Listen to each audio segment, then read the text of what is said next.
So ভিডিঅ'টো ঠাণ্ডাখন চাই নিশ্চয় গম পাইছে মই কোনটো টপিকত ক'ব ওলাইছোঁ বন্ধু-বান্ধৱীসকল যোনবিলাকে গ্ৰেজুৱেশ্যনৰ যিহেতু কৰি আছে ইউ জি যিহেতু 3 বছৰ আৰু 4 বছৰ বহুতে কনফিউজ হৈ আছে যে আপুনি কিছুমানে কৈছে মই 3 বছৰ কৰি ওলাই যাব পাৰিম বা কিছুমানে কৈছে 4 বছৰ কৰিবই লাগিব এইটো বাধ্যতামূলক সো মই এই কনফিউজটো আঁতৰ কৰিবৰ কাৰণে এই ভিডিঅ'টো বনাই দিছোঁ তো বলকচোন আপোনালোকে স্ক্ৰীনত দেখাই দিওঁ সকলো কথা গম পাই যাব এ টু জেড যোনটো গুৱাহাটী ইউনিভাৰ্চিটিৰ পৰা যোনটো আহিছে SOP নিশ্চয় গম পাইছে এটা guideline for the introduction of the 4th year of the 4-year under graduation programme তাক কয় FYUGP কলেজ মানে গুৱাহাটী ইউনিভাৰ্চিটি আণ্ডাৰ মানে যোনটো 3 year UG ডিগ্ৰী যোনটো উইথ মেজৰ যাৰবিলাক মেজৰ আছে who among the 3 years UG program will be award UG degree যোনটো মানে যদি আগতে আছিলে 3 yearsত কমপ্লিট হ'লে আপোনালোকৰ যোনটো গ্ৰেজুৱেশ্যনৰ চাৰ্টিফিকেটখন পাই যায় যদি আপুনি মেজৰ লয় বা জেনেৰেল পঢ়িলেও 120 ক্ৰেডিটটো পাই পেলাই আপুনি ধৰি লওক ৰিকুইমেণ্ট হৈ যায় তাৰপিছত উইথআউট মেজৰ যোনবিলাকে মেজৰ নলয় student who the undergraduate the years UG program without major only minor বুলি কোৱা হয় will be award of the UG degree in a stream concert arts science commerce after successful complete the 3 years CO 120 credit and the satisfying the minimum credit requirement so এতিয়া next হৈছে আপোনালোকৰ এতিয়া যেহেতু এইটো 4 ইয়াৰ্ছৰ হৈ আছে so 4 ইয়াৰ্ছৰ বিলাকৰ ধৰি লওক এইটো চাওক student who has completed the 3 years of the FYUGP with major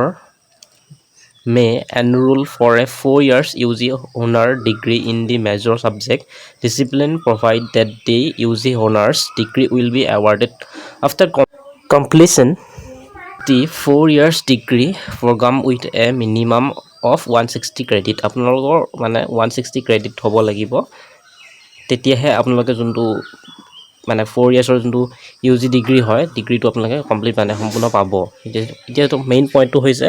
আপোনালোকে এটা 3 ইয়াৰ্ছ কৰিব লাগিব না 4 ইয়াৰ্ছ কৰিব লাগিব তাৰ ওপৰত ডিপেণ্ড কৰিব গ'লে যেনে 4 ইয়াৰ্ছ UG ডিগ্ৰী যোনটো অনাৰ্ছ উইথ ৰিচাৰ্চৰ মতে আপোনালোকে চাওক ষ্টুডেণ্ট হু সিকিউৰ অভাৰঅল 75% মাৰ্কছ অৰ 7.5 যোনটো CGP হয় CGPটো আপোনাৰ 7.5 থাকিব লাগিব তেতিয়াহ'লে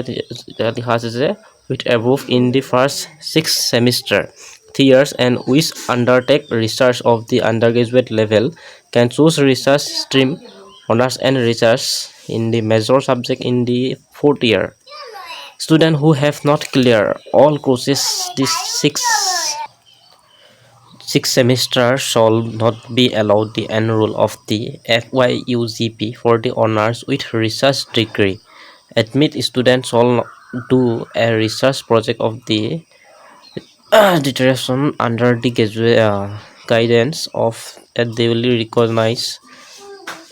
facility member with the PhD degree with college of the college the research project dissertation will be measured to 12 credit and the মানে ইয়াৰ পৰা আপোনালোকে কি কৈছে মই আপোনালোকক বুজাই দিছোঁ মানে যোনবিলাকে ধৰি লওক হেৰি কৰি আছে মানে গ্ৰেজুৱেশ্যন কৰি আছে বৰ্তমান যিহেতু 3 বছৰ আৰু এইটো যিহেতু 4 বছৰ কৰিব লাগিব বুলি কৈছিলে তো এইটো আপোনালোকে এইটো নহয় যে আপুনি কি বুলি কয় 4 বছৰ কৰিবই লাগিব এইটো কম্পালসৰি সেইটো নহয় এইটো সিস্টেমটো এনেকুৱা কৰিছে যে আপোনালোকে যদি মাইনৰ বা মেজৰ হয় আপোনালোকে যদি 120 ক্ৰেডিট পায় তেনেহ'লে আপোনালোকে নৰ্মেলি যোনখন গ্ৰেজুৱেশ্যন চাৰ্টিফিকেটখন হয় চাৰ্টিফিকেটখন পাব তাৰপিছত আপুনি 3 বছৰ চাৰ্টিফিকেটখনে আপোনাৰ কাম হৈ যাব যদি আপুনি ধৰি লওক 3 বছৰ কৰিব পাৰে মানে 120 ক্ৰেডিট পায় সেইটো আপুনি 3 বছৰ কৰিলেও হৈ যাব আপোনাৰ গ্ৰেজুৱেশ্যন যদি আৰু কিছুমান এনেকুৱা হ'ব যোনবিলাকে 7.5 যোনটো মই এইটো দেখাই দিছিলোঁ অলপ আগত ওপৰত দেখিছিলে আপোনালোকে যোনটো এইটো 75% মাৰ্ক মানে 7.5 যোনটো CGP হয় যদি CGP পায় তেতিয়াহে আপোনালোকে যোনটো 4 বছৰ হেৰিটো মানে 4 বছৰ যোনটো এক্সট্ৰা গ্ৰেজুৱেশ্যনটো হয় সেই 4 বছৰ এক্সট্ৰা গ্ৰেজুৱেশ্যনটো কৰিব পাৰিব আৰু এইটোৰ পৰা আপোনালোকে এইটো প্ৰফিট হ'ব যে আপোনালোকে 4 বছৰ কৰাৰ পিছত যোনটো মাষ্টাৰ ডিগ্ৰী হয় MA টো আপোনালোকে 1 বছৰ কৰিলে হৈ যাব কিন্তু নৰ্মেলি এতিয়া বৰ্তমান MA কৰিবৰ কাৰণে 2 বছৰ কৰিব লাগে আৰু বাকি এতিয়া 3 বছৰ যোনবিলাকে মাইনৰ লৈছে বা আৰু যোনবিলাকৰ ধৰি লওক মেজৰ আছে তেওঁলোকে যদি সেই 7.5 নাপায় তেনেহ'লে আপুনি 3 বছৰ কৰিব 3 বছৰ কৰাৰ পিছত আপোনালোকৰ যোনখন BA চাৰ্টিফিকেটখন হয় চাৰ্টিফিকেটখন পাই যাব বাকি যোনবিলাকে 7.75 যোনটো দেখা পাইছিলে 7.5 যোনটো 7.5 মানে 75% যোনটো CGP হয় 7.5 CGPটো পায় তেনেহ'লে তেতিয়াহে আপোনালোকে যোনটো আৰু বাকি নেক্সট যোনটো এবছৰ থাকিব যেহেতু 3 বছৰৰ পিছত আপোনালোকে এখন চাৰ্টিফিকেট পাই যাব BA পাছৰ বাকি যোনটো এবছৰ থাকিব এবছৰ চাৰ্টিফিকেটখন আপোনালোকে মানে কৰিব পাৰিব, মানে পঢ়িব পাৰিব, বাকী যোনটো বেলেগে নোৱাৰিব। তাৰ কাৰণে আপোনালোকে মানে বহুতো সুবিধা হ'ব, যিহেতু মাষ্টাৰ ডিগ্ৰীটো আপোনালোকে এবছৰ কৰিব লাগিব। বাকী যোনবিলাকে কিন্তু মাইনৰবিলাকে কিন্তু নোৱাৰিব, যোনবিলাক মাইনৰবিলাকে যদি পঢ়িছে তাৰ নেক্সট মাষ্টাৰ ডিগ্ৰী কৰিব নোৱাৰিব, কাৰণ মাইনৰবিলাকৰ মেজৰ যিহেতু নাই। যদি কিবা কনফিউজ আছে মোক কমেণ্ট ছেকশ্যনত জনাব।